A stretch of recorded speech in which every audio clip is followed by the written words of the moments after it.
Bonjour à tous et à toutes, soyez les bienvenus encore pour cette nouvelle vidéo. Alors j'espère que tous les dimanches, tu te motives en te levant le matin en disant chouette, à 15h30 il y a culte et que tu sois motivé à regarder toutes ces nouvelles vidéos avec des nouveaux contenus, avec des nouvelles choses qui sont faites. Je te souhaite en tout cas un bon culte, un bon visionnage. Et pour le programme, tu le connais déjà, la louange qui est le ressenti de ton cœur. Ce que tu vas donner à Dieu, c'est important parce qu'il a veillé sur toi toute la semaine. Il y aura la prédication, qui est la suite de la louange, tout simplement. Là, sois attentif à ce que Dieu veut te parler, te dire aujourd'hui, parce que c'est pour aujourd'hui, ce n'est pas pour demain, ce n'était pas pour hier, c'est pour aujourd'hui. Il souhaite te donner la nourriture dont tu as besoin encore aujourd'hui pour le reste de la semaine. Ne reporte pas le visionnage de cette vidéo au lendemain matin. Visionne-la avec tout le monde dans l'unité du Saint-Esprit, en famille, à 15h30 le dimanche. C'est un point essentiellement important. Je vous souhaite un bon visionnage et bon culte. Soyez bénis.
Il y a de la paix.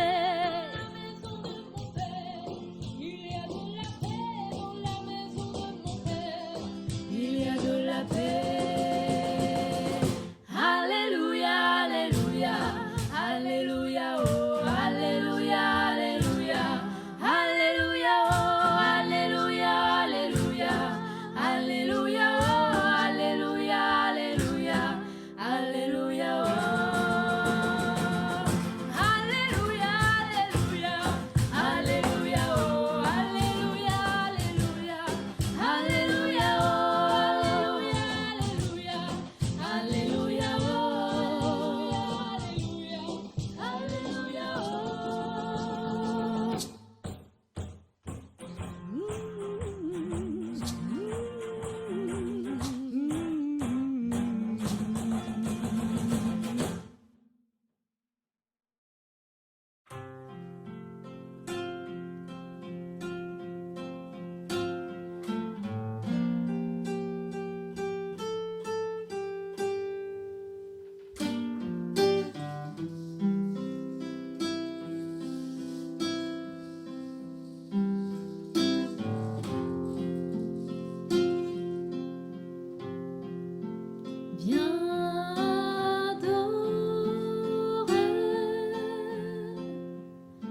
Jésus est là. Jésus est là. Jésus est là. Jésus est là. Jésus est là. Jésus est là.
Bonjour à chacun d'entre vous, bonjour frères et sœurs.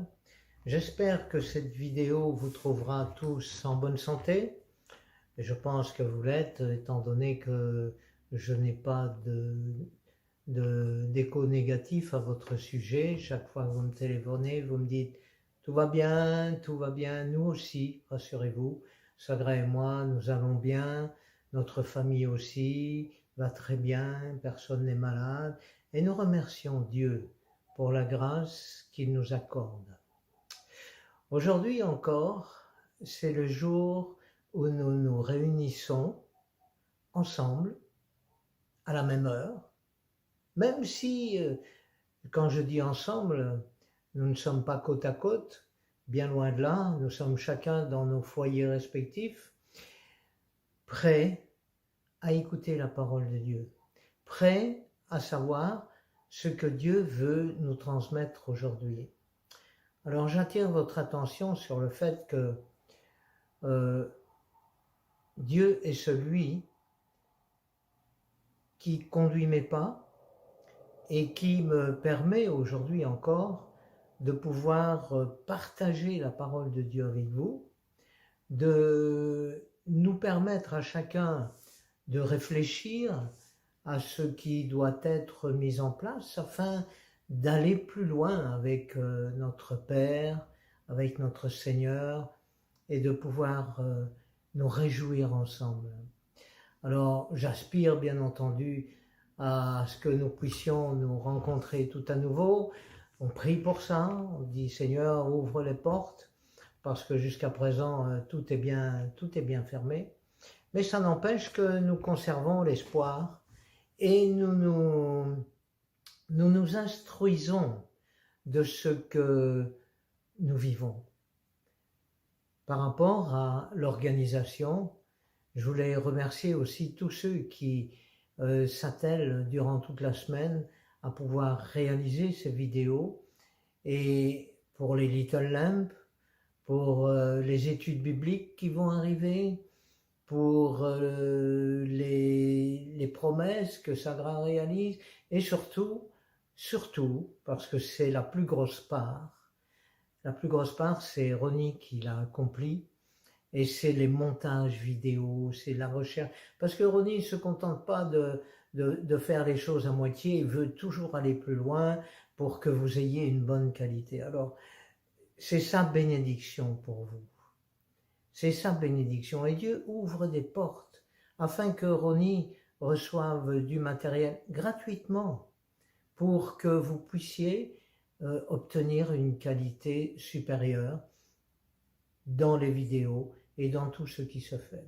Alors, nous bénissons Ronnie, nous le remercions pour ce qu'il fait et pour tous ceux qui travaillent, bien entendu, que ce soit Mathias, Anielka, que ce soit Thomas, Isabelle, que ce soit Ronnie, Mélissa, Sagra, voilà.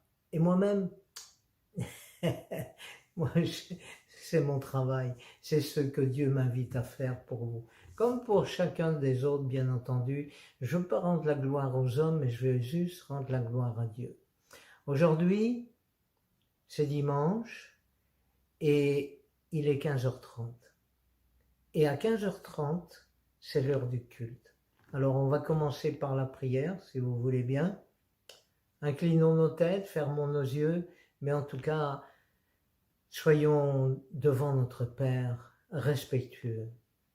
Père Saint, c'est au nom de Jésus que je te prie, afin que par ton Esprit Saint, tu viennes toucher nos cœurs, nos esprits, afin que tu viennes toucher nos êtres, chacun d'entre nous, pour que nous soyons transformés par ta parole, pour que cette parole coule dans nos êtres, que cette parole nous enseigne, nous instruise, nous permette d'aller plus loin avec toi, parce que notre désir, c'est évidemment d'aller plus loin avec toi, c'est de te plaire, Seigneur, et d'être béni de toi, mais aussi bénir notre entourage. Alors, merci de nous y aider par ce moment en particulier, et merci de m'aider, moi, personnellement, afin que je sois inspiré par ton esprit. Au nom de Jésus. Amen. Voilà. Comme à l'accoutumée, je me présente devant Dieu et je demande à mon Seigneur, que veux-tu pour ton peuple aujourd'hui? Et le Seigneur m'a répondu, bien entendu, comme chaque fois il le fait, et il m'inspire. Alors j'ai essayé de traduire ce qu'il a mis sur mon cœur, même si pour certains ça peut être une répétition. Mais sachez que si Dieu nous donne d'avoir des répétitions, de devoir répéter certaines choses parfois dans nos messages, c'est parce que l'Esprit Saint veut mettre son doigt sur quelque chose. Donc, ne dites pas, bah ouais, j'ai déjà entendu ça, il l'a déjà dit, il vieillit, il se répète. Non, non, non, non, non, non, non. Il ne s'agit pas de ça. Il s'agit du fait que nous devons commencer à nous poser certaines questions. Nous devons connaître non seulement la parole de Dieu, mais savoir ce que Dieu veut pour nous. Nous devons aller plus loin avec lui, parce que notre désir à chacun, si je vous posais la question à chacun d'entre vous, si je vous disais, est-ce que tu veux plaire à ton Seigneur? Ben, tout le monde dirait, oui, oui, moi je veux plaire à mon Seigneur. Donc, le but c'est de lui plaire. Le but c'est de lui être agréable. Alors, toi, aujourd'hui, qui veux être agréable à ton Père, toi, enfant de Dieu, qui veut être agréable à ton Père, qui veut faire plaisir à son Seigneur Jésus, qui veut écouter l'Esprit, vivre en relation étroite, écoute ce qui va t'être enseigné aujourd'hui, parce que cela est pour toi. C'est pour toi seul. Prends-le pour toi seul. Tu as l'opportunité dans ta maison d'être seul à seul avec ton Seigneur, même si tu es en famille. Et gloire à Dieu si tu es en famille. Mais si tu te retrouves seul chez toi, le Seigneur est avec toi. Le Seigneur va te parler. Le Seigneur va toucher ton cœur. Le Seigneur va va susurrer des mots qui vont te permettre d'avoir une ouverture d'esprit. Allez, on y va. Voilà. On va commencer par un premier verset biblique qui se trouve dans le premier épître des Thessaloniciens au chapitre 5 et au verset 23. Et il est écrit, je lis, que le Dieu de la paix vous conduise lui-même à une sainteté totale et que tout votre être, l'esprit, l'âme et le corps soient conservés irréprochables lors du retour de notre Seigneur Jésus-Christ. Je vais relire ça parce que c'est tellement important. Que le Dieu de la paix vous conduise lui-même à la sainteté totale et que tout votre être, l'esprit, l'âme et le corps soient conservés irréprochables lors du retour de notre Seigneur Jésus-Christ. Ok, où est-ce que je veux en venir? Eh bien, je veux d'abord que chacun d'entre nous prenions conscience de ce que nous sommes réellement. Alors oui, je me palpe, je sais que je suis un être, et en tant qu'individu, eh bien, en tant qu'individu, je suis un homme, ou vous êtes, soit un homme ou une femme, un être humain à part entière. Et dans ce verset que nous avons lu, il y a précisément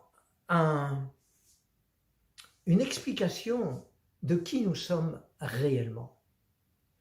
Alors, on va essayer de comprendre ce que Dieu veut nous dire. C'est l'apôtre Paul qui a écrit ces passages et il nous dit que notre être se compose de 3 aspects. Il est esprit, âme et corps. Peut-être n'avez-vous jamais pris conscience que vous étiez esprit, âme et corps. C'est possible. Parce que quand nous nous regardons dans un miroir, qu'est-ce que nous voyons? La personne que nous sommes. Nous n'imaginons pas que nous sommes esprit, âme et corps. Et pourtant, la parole de Dieu nous dit que tout notre être est esprit, âme et corps. Ça veut dire que nous sommes trinitaires. Exactement comme notre Seigneur, notre Dieu qui est Père, Fils, Saint-Esprit. Ça nous aide à comprendre un peu plus la Trinité. Toi aussi, enfant de Dieu, tu es, oui, j'ai bien dit enfant de Dieu, pas les païens, parce que les païens, ils sont que âme et corps, ils ne sont pas esprit. Pourquoi je peux dire ça? Parce que toi qui es un enfant de Dieu, tu es esprit, âme et corps, parce que je m'appuie sur ce qui est écrit. Alors, pour pouvoir m'appuyer sur ce qui est écrit, j'ai besoin de voir ce qui est écrit dans sa parole, dans la Bible, dans la parole de Dieu. Et voilà ce qu'il est écrit dans l'évangile de Jean au chapitre 3 et au verset 3. C'est l'histoire où Nicodème vient voir Jésus. Vous connaissez ce passage pour ceux qui l'ont déjà entendu, déjà lu. Pour les jeunes dans la foi, eh bien, apprenez que Jésus reçoit Nicodème et Nicodème lui dit « Mais Seigneur, qu'est-ce que je dois faire ?» Et voilà Jésus qui répond « En vérité, je te le dis, à moins de naître de nouveau, personne ne peut voir le royaume de Dieu. » À moins de naître de nouveau.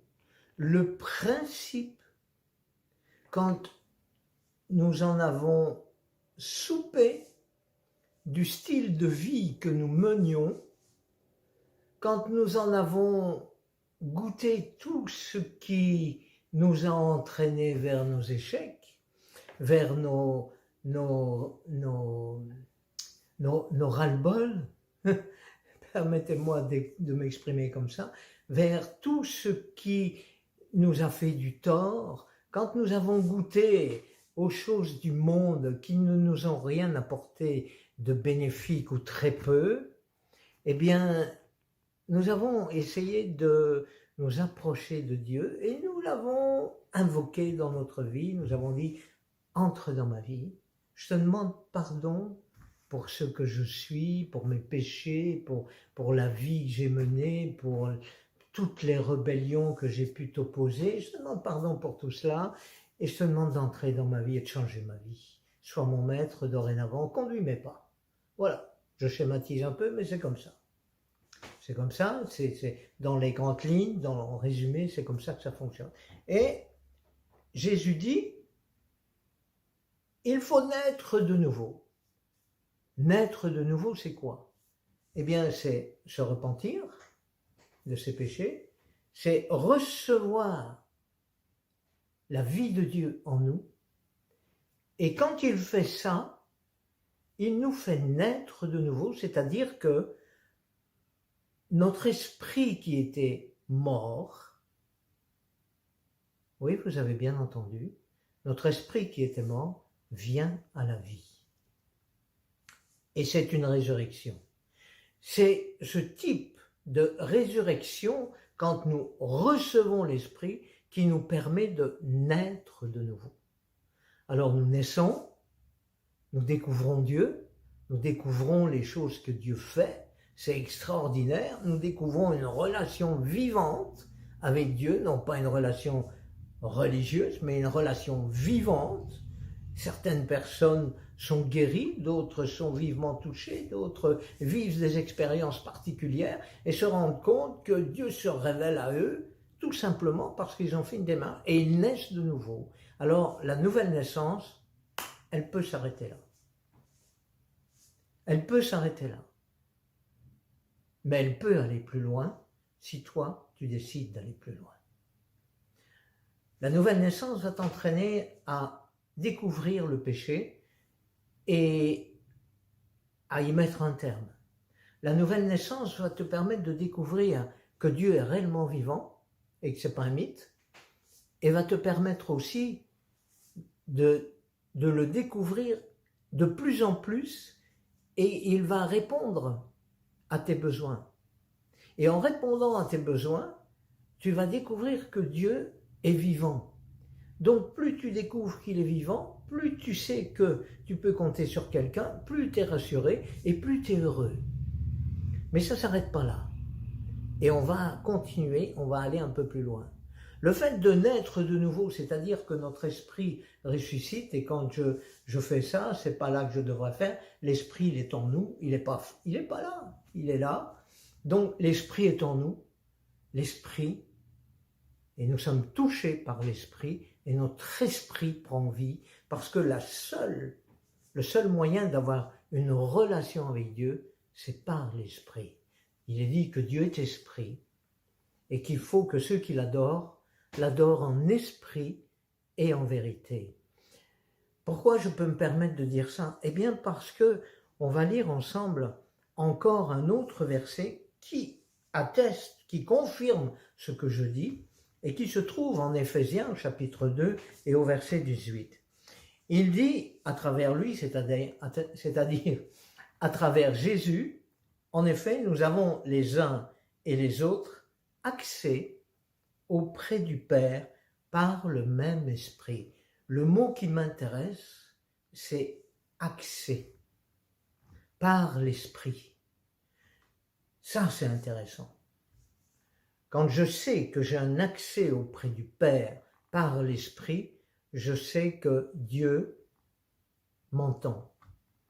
Et je sais que s'il m'entend, il m'exauce. Le païen qui prie pour ses besoins quelconques, ou le religieux qui prie pour ses besoins quelconques, ou pour une raison quelconque, n'est pas entendu de Dieu. Il ne l'écoute pas. Parce qu'il y a le blocage du péché. Le péché empêche la personne d'avoir une relation avec Dieu. Et c'est là où vous êtes différent, parce que vous vous êtes repenti. Et le fait de vous être repenti a permis au sacrifice de Jésus de vous présenter devant Dieu le Père avec le sang de Jésus entre toi et le Père. Et quand le Père te regarde, il voit le sacrifice de son Fils et il t'accueille comme si c'était toi qui t'es sacrifié. Ok, ça c'est le libre accès que tu as auprès de Dieu. Donc je récapitule. Nous sommes esprit, âme et corps. Nous sommes nés de nouveau et nous avons un libre accès par l'esprit auprès de Dieu le Père. On va un peu plus loin. J'ai dit que nous étions esprit, ça j'ai expliqué un peu. Maintenant, nous avons lu que nous sommes âme aussi. Alors l'âme, c'est quoi l'âme? Ben vous savez, pour certains, vous savez, je vous l'ai déjà dit, je l'ai déjà annoncé à plusieurs reprises. L'âme, c'est le siège de nos émotions. C'est le siège de nos sentiments. C'est là où siège notre volonté. C'est là où siègent nos désirs. Vous savez, quand vous avez une pulsion vers quelque chose, c'est votre âme qui vous commande. C'est votre âme qui vous incite à faire les choses. Donc c'est là, l'âme est importante. Autant que l'esprit peut être important, l'âme est importante.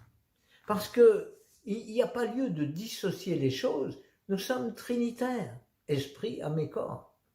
Mais l'âme, c'est là où toutes nos décisions vont se prendre et c'est là où toutes nos émotions risquent de prendre le dessus.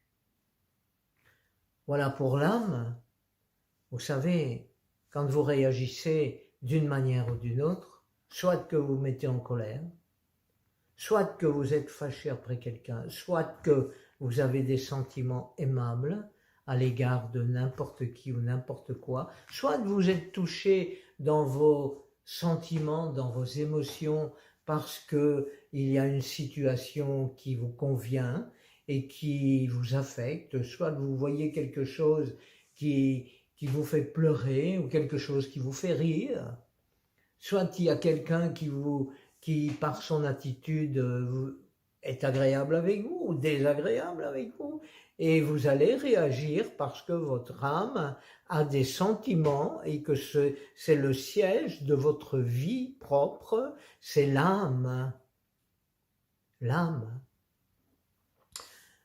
Voilà pour l'âme, mais il y a aussi un troisième élément, esprit, âme et corps. Le corps, c'est ce qui est terrestre. C'est vraiment quelque chose qui est de la terre. La preuve, c'est que quand vous allez dans la Genèse, c'est-à-dire le premier livre de la Bible, Dieu dit à Adam, il lui dit, tu es poussière et tu retourneras à la poussière. Donc en réalité, le corps est poussière. Et le corps, il appartient à la terre, à ce qui est terrestre. Ce corps, un jour, va vieillir, la preuve, et quand il vieillit, il va vers la mort, et quand le corps cesse de vivre, il tombe en poussière. Après avoir été enterré, bien sûr, c'est évident. C'est une évidence. Mais le corps, quand la parole de Dieu nous parle de la terre et du céleste, il y a une différence entre ce qui est céleste et ce qui est terrestre. Vous pouvez voir ça dans sa parole. Ce qui est céleste, c'est ce qui est divin. Ce qui est terrestre, bien sûr, c'est Dieu qui a créé la terre, mais ce qui est terrestre, c'est ce qui va rester. La preuve, c'est que tout ce que vous faites, tout ce que vous engrangez, tout ce que vous achetez, tout ce que vous concevez, toutes ces choses ne vont pas partir avec vous, elles vont rester sur la terre. Ça, c'est l'habitation de la terre, c'est ce qui reste accroché à la terre. Comprenez ce que je veux dire? Le corps, lui, il va rester à la terre.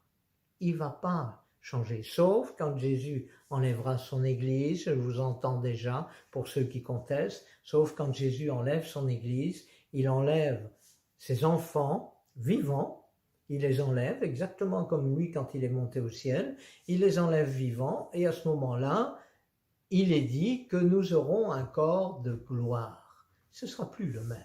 Nous serons transformés parce que le corps physique que nous avons ne peut pas entrer en présence de Dieu parce que ce corps-là est corruptible et il est corrompu. Il est corrompu. Est-ce que nous allons mépriser notre corps? Non, non, non, non. Non, non. Non, non, la parole de Dieu nous dit nous sommes esprit, âme et corps. Donc, ce que Dieu dit, nous devons le conserver exactement comme il l'a dit. Il a dit que l'esprit, l'âme et le corps soient conservés irréprochables pour le jour du Seigneur. C'est ce qui nous est dit. Alors, voilà que nous nous rendons compte qu'il y a, dans ces trois aspects, il y a une situation délicate parce que nous avons pris des habitudes terrestres. Quand nous naissons de nouveau, nous nous rendons compte et nous prenons conscience de ce qui ne plaît pas à Dieu, c'est-à-dire le péché. Et quand nous prenons conscience du péché, nous mettons de l'ordre dans nos vies. Enfin, je l'espère pour vous. Chacun pour soi, nous mettons de l'ordre dans nos vies. Et quand nous mettons de l'ordre dans nos vies, nous avançons avec le Seigneur. Ok, jusque-là, ça va. Mais on va se rendre compte que il y a des choses qui sont difficiles. Parce que il y a le corps qui a auparavant, avant de venir à Jésus, nous étions conduits par nos impulsions terrestres. Logique, puisque l'esprit était mort en nous. Donc nous étions conduits par nos impulsions humaines, par notre nature propre. Et nous avions des besoins et des besoins physiques. Jusque-là, ça va, mais quand nous venons à Dieu, aujourd'hui, quand nous sommes en Christ, nous cherchons à plaire à Dieu et nous recherchons à faire sa volonté en particulier. Ok, jusque-là, tout va bien. Jésus est vivant, il nous aide, il nous soutient, mais on veut aller plus loin avec lui, on a des désirs, on dit Seigneur, montre-moi ta volonté. Montre-moi ta volonté. Montre-moi le chemin. Et si vous lisez la parole de Dieu, vous allez très vite comprendre que la volonté de Dieu, eh bien, elle est inscrite en 1 Jean. Donc, c'est l'épître de Jean, c'est pas l'évangile, c'est 1 Jean. Il y a 3 épîtres de Jean. Il y a 1 Jean, 2 Jean, 3 Jean. Allez dans 1 Jean, au chapitre 3 et au verset 11. Et voilà ce qui est écrit. En effet, le commandement qui vous a été annoncé et que vous avez entendu dès le commencement, c'est que nous devons nous aimer les uns les autres. Pardon? Un commandement? Oui, oui. C'est le commandement que Jésus a annoncé. Il a dit, aimez-vous les uns les autres. Aimez-vous les uns les autres. Ce commandement-là,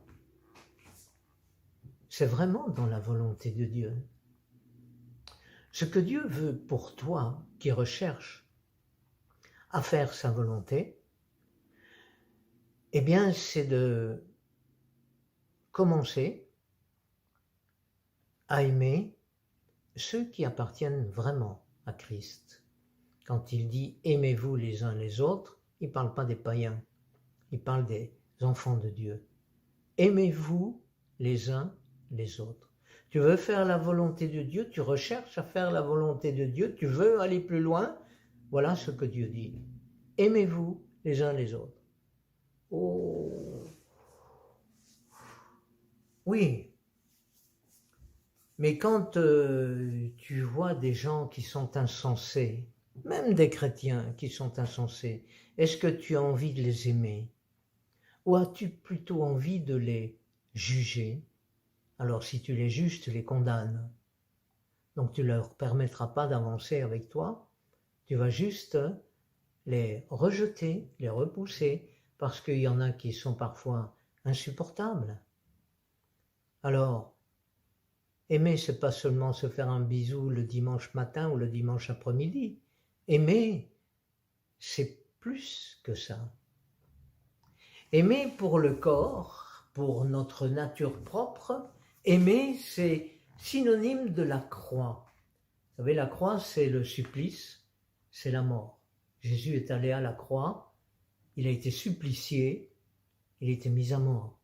Eh bien, l'image que nous devons conserver pour nous-mêmes, c'est cette croix. La croix, là, sur laquelle Jésus est allé. Et il a dit, le disciple n'est pas plus grand que le maître, donc, puisque le disciple n'est pas plus grand que le maître, toi, enfant de Dieu, qui a entendu le commandement, qui veut aller plus loin, qui veut plaire à son Seigneur, il te dit, aimez-vous les uns les autres. Aime ton frère. Aime ton prochain. Mais en particulier ton frère dans la foi, ou ta sœur dans la foi. Aime. Et aimer, pour notre nature propre, est l'équivalent de la mort.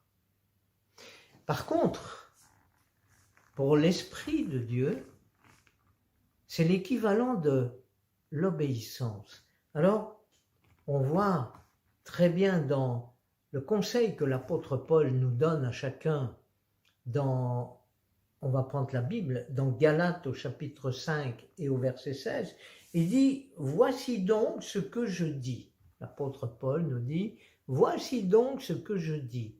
Marchez selon l'esprit et vous n'accomplirez pas les désirs de votre nature propre. » Parce que bien souvent, quand nous côtoyons les autres, qu'est-ce que nous espérons des autres?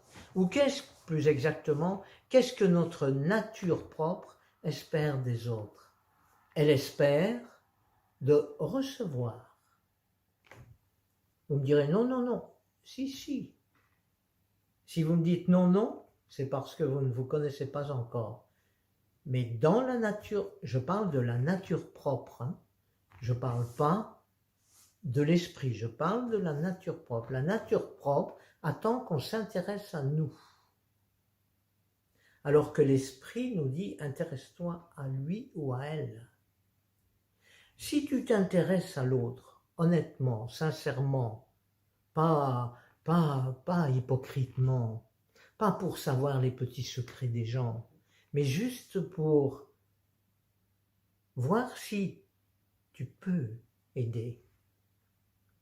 J'ai bien dit, tu peux aider. Parce que aimer, ce ne sont pas juste des paroles. Oui, je t'aime mon frère, ma sœur. Oui, tu sais, va. Oui, tu as des problèmes, mais bon, tu sais, le Seigneur s'en occupera. Non, non, non, non, non. C'est pas comme ça que ça fonctionne. Un disciple de Jésus-Christ, c'est celui qui va obéir à son maître et qui va aller au-delà de ses impulsions, au-delà de ses ressentis, au-delà de ce que son âme a perçu, et il va marcher selon l'esprit, c'est-à-dire qu'il va commencer à aimer réellement. Et aimer dans ce domaine, c'est mourir à sa nature propre, c'est aller à la croix, c'est apprendre à vivre avec tous nos frères et sœurs, sans les critiquer et en leur faisant du bien, sans porter de jugement sur leur vie et en leur faisant du bien dans la mesure où nous pouvons le faire ou nous sommes capables de le faire. Nous n'allons pas nous creuser la tête en disant « Mais Seigneur, qu'est-ce que je peux faire pour cette personne ?» Non, non, c'est pas de ça dont il s'agit. C'est quand vous êtes en contact avec votre frère ou votre sœur, vous pouvez leur faire du bien. Comment? Ça, c'est ce que l'Esprit va vous révéler. Et quand il vous le révélera, eh bien, vous aurez à ce moment-là, vous aurez un combat. Oui, tu as bien entendu. Mon frère, ma sœur, tu auras un combat. Et le combat se situe uniquement entre l'Esprit de Dieu qui te dit de faire des choses, qui te communique à ton esprit de marcher selon l'Esprit, et ta nature propre qui dit « j'ai pas envie ». Parce que si je fais ça, peut-être je vais avoir ceci ou cela. Non, non. C'est ça le combat. Et c'est ça qui fait que le monde a vu les religieux fonctionner, vivre, et en réalité, le monde dira des religieux, de ceux qui se prétendent chrétiens, il dira ce ne sont que des hypocrites. Alors, la question est de savoir si tu désires toujours plaire à Dieu. Parce que ta nature propre, elle va dire c'est trop dur, c'est trop difficile, comment tu peux me demander d'aimer quelqu'un qui m'a fait du tort?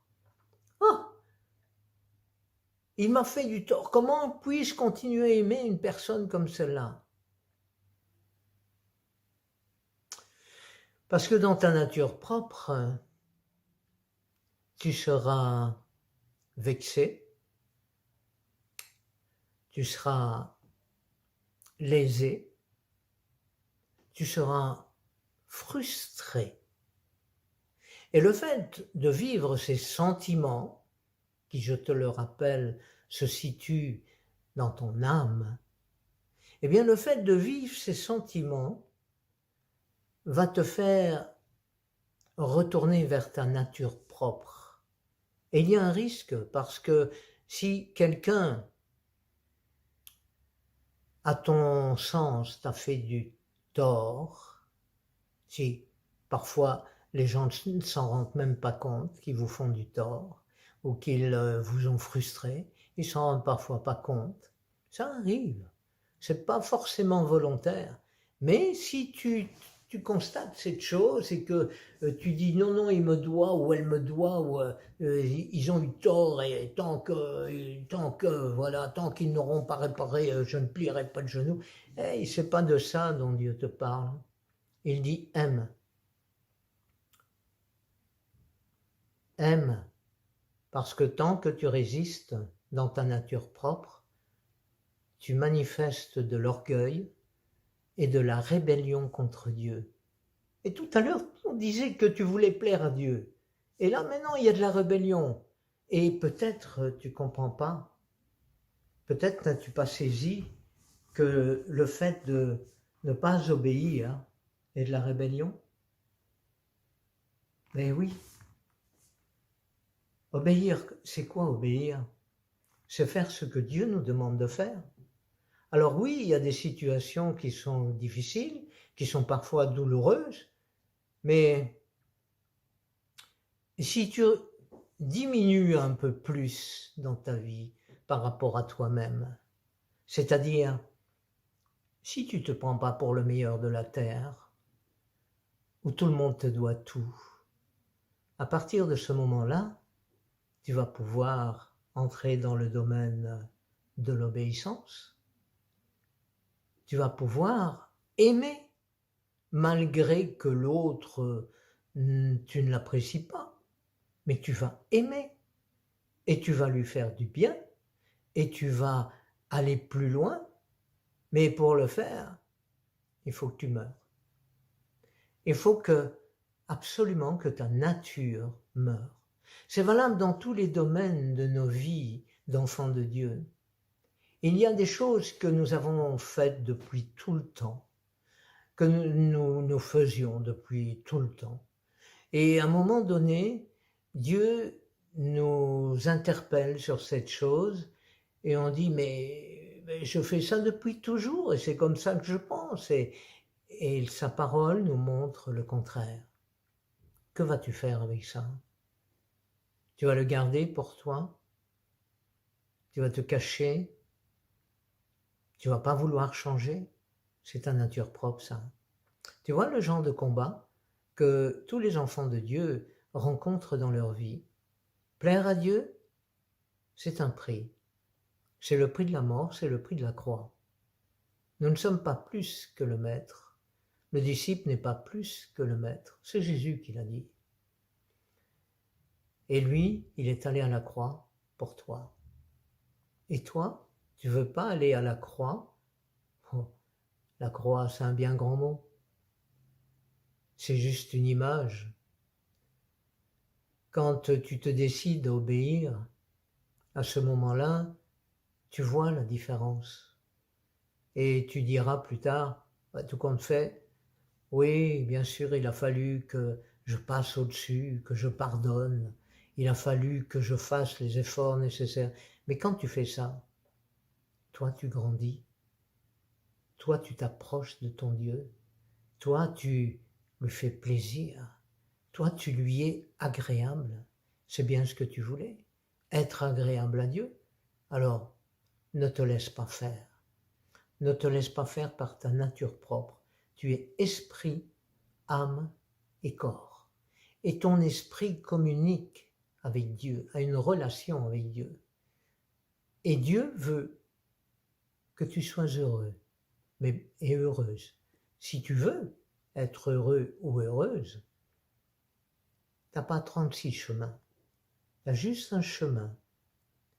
Le chemin où il dit, voilà, certains le connaissent parce que c'est un verset que je me permets de rappeler souvent, Matthieu chapitre 22, du verset 37 à 38, où Jésus lui répondit, « Tu aimeras le Seigneur ton Dieu de tout ton cœur, de toute ton âme et de toute ta pensée. » Et il rajoute Jésus, c'est le premier commandement et le plus grand. Tu aimeras le Seigneur ton Dieu de tout ton cœur, de toute ton âme, de toute ta pensée. Oui, alors tu seras entré dans le domaine de l'aimer vraiment. L'aimer, c'est lui obéir. L'aimer, c'est pratiquer. L'aimer, c'est la soumission. Dieu en premier, pas toi, pas tes pensées, pas tes émotions, pas tes sentiments, parce que ça, c'est ton âme. Alors qui commande? L'esprit ou l'âme? C'est toi qui dois choisir, parce que il n'y a que toi qui peux le faire. Dieu t'a donné la capacité de prendre des décisions.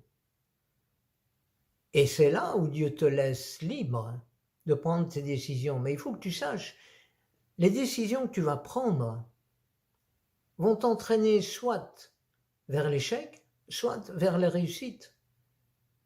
Si tu choisis d'obéir à Dieu, eh bien, quelle que soit la difficulté, quels que soient tes sentiments, quels que soient tes ressentis, eh bien, si tu choisis d'obéir à Dieu, tu seras béni. Parce que toi, tu seras heureux ou heureuse. Si tu choisis de désobéir, il y aura des conséquences. Mais ce n'est pas Dieu qui va te punir, c'est juste toi qui auras fait un mauvais choix. Et ce mauvais choix va t'entraîner vers des conséquences douloureuses. Voilà, c'est pas le désir de Dieu que tu entres dans des conséquences douloureuses, mais même les conséquences douloureuses nous apprennent aussi, malgré tout, à pouvoir en tirer des conclusions, des analyses. On analyse et on tire une conclusion, on dit, j'aurais mieux fait de le faire tout de suite, j'aurais gagné du temps. Eh oui, c'est comme ça. C'est comme ça. Il faut que tu choisisses. Ou c'est ta nature propre, tes désirs, tes souhaits, ou c'est marcher selon l'esprit. Et marcher selon l'esprit, c'est aimez-vous les uns les autres. Ok. Oui, mais le résultat de tout cela, c'est que, en tout cas, la solution je viens de le développer là à l'instant, mais je vais insister un peu plus. La solution, c'est se soumettre à Dieu. Non pas par obligation, mais juste parce que je veux te plaire, je veux t'être agréable. Et la seule façon pour t'être agréable, c'est que j'obéisse à ce que je dois faire pour aimer les autres, pour aimer mon frère, ma sœur dans la foi, pour aimer mon prochain, parce que c'est le deuxième commandement, pour aimer. Oui, c'est ça, la volonté de Dieu. Tout le reste que vous pourriez rechercher, allez, il y en a qui cherchent après un ministère, qui courent après le ministère, c'est-à-dire je veux être, je sais pas moi. Il y a 5 ministères dans la parole de Dieu. Les apôtres, les prophètes, les pasteurs, les évangélistes, les pasteurs et les enseignants. 5 ministères qui sont cités. Et il y a des enfants de Dieu qui s'imaginent que le ministère, c'est le sommet, le summum de tout. C'est le summum de rien du tout, le ministère. Le ministère, c'est l'entrée, c'est mettre un pied dans une soumission encore plus grande pour aimer davantage. C'est ça le ministère. Parce que les ministères sont donnés à l'Église pour que l'Église progresse. Donc, quand il y a un ministère qui se lève, c'est parce que Dieu voit son cœur, reconnaît qu'il a ses capacités, qu'il a formées en lui, et que ses capacités et ses compétences vont servir les autres. C'est ça le ministère. Certains enfants de Dieu s'imaginent tout autre chose. Arrêtez de penser comme ça. C'est encore un effet de la nature propre. Le ministère, c'est un service plus important. C'est un don de soi plus important. Et on est heureux de le faire, sachez-le. On est content de le faire. Mais en attendant, ce que Dieu attend de toi, c'est justement que tu aimes ton prochain, que tu aimes ton frère, ta sœur dans la foi, et que tu te soumettes à Dieu par l'obéissance. Mais l'obéissance entraîne la pratique sur le terrain. C'est pas le tout de dire « je t'aime mon frère, ma sœur, je t'aime ». Ça, c'est les mots. Mais si dans l'action, il n'y a pas de résultat, ça reste des mots. Tu ne plais pas à Dieu. C'est pas ça, plaire à Dieu. Plaire à Dieu, c'est aimer réellement, sincèrement, d'une manière pure et sainte. Et là, tu plais à Dieu. Voilà le type de combat que tu vas rencontrer dans ta vie. Mais quand tu fais ces choses-là, quand réellement tu le vis de cette manière, sache que quand tu le vis comme ça, eh bien, il y a un verset que nous allons prendre ensemble qui est le résultat d'une vie où la nature propre n'a plus de pouvoir, mais c'est juste soumis à l'esprit, en marchant selon l'esprit, c'est-à-dire en étant conduit par Dieu pour aimer. Et à partir de ce moment-là, on prend ensemble Romains chapitre 14 au verset 17, où il est écrit « En effet, le royaume de Dieu, ce n'est pas le manger et le boire, mais c'est la justice, la paix et la joie par le Saint-Esprit. » Voilà le résultat pour toi. La justice, la paix, la joie par le Saint-Esprit. Il y a beaucoup de joie à aimer. Il y a beaucoup de joie quand tu aimes. Il y a la paix dans ton être quand tu aimes. Pas aimer d'une manière sentimentale. Aimer par obéissance et en vérité. Voilà ce que Dieu désire pour toi, mon frère, ma sœur. Voilà ce que Dieu espère que tu mettes en pratique chaque jour. Chaque jour. Et chaque jour est un jour nouveau. Et chaque jour, tu auras besoin de l'assistance de ton Seigneur pour avancer dans cette dimension. Alors, je m'arrêterai là, parce que c'est ce que mon Père m'a demandé de partager avec toi aujourd'hui. Je m'arrêterai là, et je verrai tes résultats. Et je me réjouis à l'avance des résultats que tu vas engendrer dans ta vie et qui vont bénir les autres. Alors aujourd'hui, sois béni à ton tour et que Dieu, dans sa grâce, parle réellement à ton cœur, qu'il parle réellement à ton cœur, afin que tu progresses à tous égards, au nom de Jésus. Amen. Bye bye les frères et sœurs. À bientôt.